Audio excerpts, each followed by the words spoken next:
Miss Lalit from class 10th B. तो मेरा project का टॉपिक है गांधी इम्पैक्ट। तो गांधी इम्पैक्ट में मैं बेसिकली 4 टॉपिक डिस्कस करने वाला हूँ। इसमें डिमांड्स क्या थी, इसके बैकग्राउंड क्या था, इसका फीचर्स और इसके रिजल्ट क्या थे गांधी इम्पैक्ट के। तो पहले गांधी इम्पैक्ट था क्या, ये एक पॉलिटिकल एग्रीमेंट था जो कि गांधी जी और लॉर्ड इरविन के बीच में 5 मार्च को 1931 में साइन हुआ था।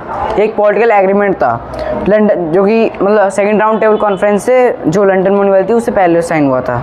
तो उसकी डिमांड्स क्या थे जो इंडिया ने करे थे ब्रिटिश से, मतलब ब्रिटिश गवर्नमेंट से करे थे। To withdraw all ordinance and prisoners, मतलब जो भी उनके प्रिजनर्स थे जिनको कि उन्होंने अरेस्ट कर लिया था, मतलब भारतीय प्रिजनर्स, उनको छोड़ देने के लिए कहा था। और जो उनका सॉल्ट टैक्स था उसे हटा देने के लिए, और जो सी कोस्ट है उससे सी को फ्री में कलेक्ट करने का इजाज़त मांगी थी उन्होंने इंडियंस ने। और जो भी उनकी प्रॉपर्टी छीन ली गई थी सत्याग्रही की, उसको वापस करने की डिमांड मांगी थी इसमें। और जितने भी दलित थे उनके राइट के लिए, जो अनटचेबल्स होते हैं उनके राइट्स को वो मांगा था कि उन्हें भी रेफरेंस देना चाहिए पॉलिटिक्स में। इसमें बैकग्राउंड क्या था इसका गांधी इम्पैक्ट का, इसमें जो मतलब लंदन में 1931 में राउंड टेबल कॉन्फ्रेंस होने वाली थी, सेकंड राउंड टेबल कॉन्फ्रेंस, और 1930 में सॉल्ट सत्याग्रह हो रहा था जिससे कि वर्ल्ड वाइड अटेंशन मिल गई थी गांधी जी को। और जो ब्रिटिश गवर्नमेंट थी उनको क्रिटिसाइज़ करा जा रहा था पूरे वर्ल्ड से। और गांधी जी और उनके सभी और लीडर्स को जेल में डाल दिया गया था इसमें उस टाइम पर। और लॉर्ड इरविन जो थे वो चाहते थे कि ये जो इशू हो रहा है ना ये सब एंड में आए एक, तो इसलिए इस सबको मतलब गांधी इम्पैक्ट को साइन करा गया था।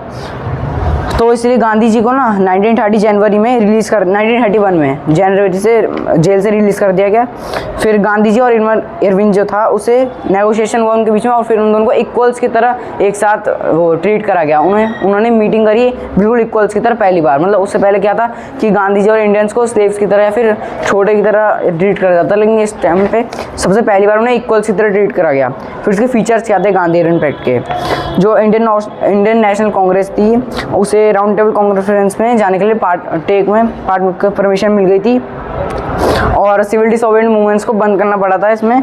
फिर जितने भी कांग्रेस पार्टी के जितने भी वो थे जिन्हें जेल में डाल दिया गया था प्रिजनर्स, उनको आज़ाद कर दिया गया था, ये फीचर थे उसके। और जितने भी सिविल डिसोबीडियंट मूवमेंट में जिसको अरेस्ट करा गया था उन सबको भी रिलीज़ कर दिया गया, और सॉल्ट टैक्स हटा दिया गया, ये इसके फीचर्स थे। और रिजल्ट क्या थे गांधी इम्पैक्ट के, जो INC है उसने सेकेंड राउंड टेबल कॉन्फ्रेंस में 1931 में पार्ट लिया था, और गवर्नमेंट ने सभी जितने भी ऑर्डिनेंस थे उन सबको रिलीज़ कर दिया था जेल से।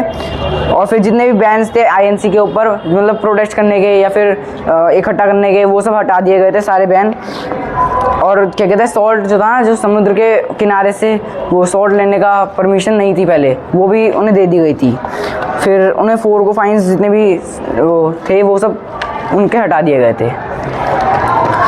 तो ये सारे उसके रिजल्ट थे गांधी इम्पैक्ट के, और भी काफ़ी सारे रिजल्ट थे। Thank you.